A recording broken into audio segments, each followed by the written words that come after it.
કે બાપુ તમે દીકરીઓનું બહુ કહો કે દીકરીઓની હારે પક્ષપાત થાય, દીકરીઓને બહિષ્કાર કરે છે, પણ બાપુ હવે એવું નથી રહ્યું.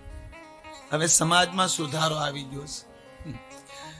તમારી આસપાસ ન હોય ને એટલે સમાજમાં સુધારો આવી જાય છે. બાકી 2 દિવસ પહેલાની ઘટના છે. બે દીકરીઓને કઈ ખાવામાં ઝહેર આપી દીધું એમ કે, અને કીધું કે કોઈને ક્યાંથી વસ્તુ લાવવાના મરી ગઈ છે. એને દાટી દેવામાં આવી 2 દીકરીઓને, અને 1 દિવસ માથે વયો ગયો. અને જે લોકો બધું ચેક કરી રહ્યા હતા એને શંકા ગઈ કે આમાં કંઈક ભૂલ છે.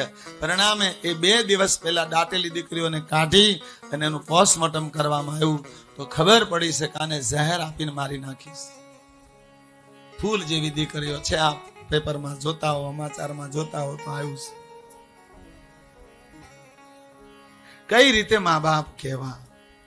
પછી જેને કર્યું હોય, દાદા દાદી કર્યું હોય કે મા બાપે કર્યું હોય, જે કાંઈ શંકાસ્પદ હોય, પણ મારી નાખી છે એ પાકું છે. વિચાર કરો, દીકરાની આકાંક્ષાની કોઈ માપ હોય.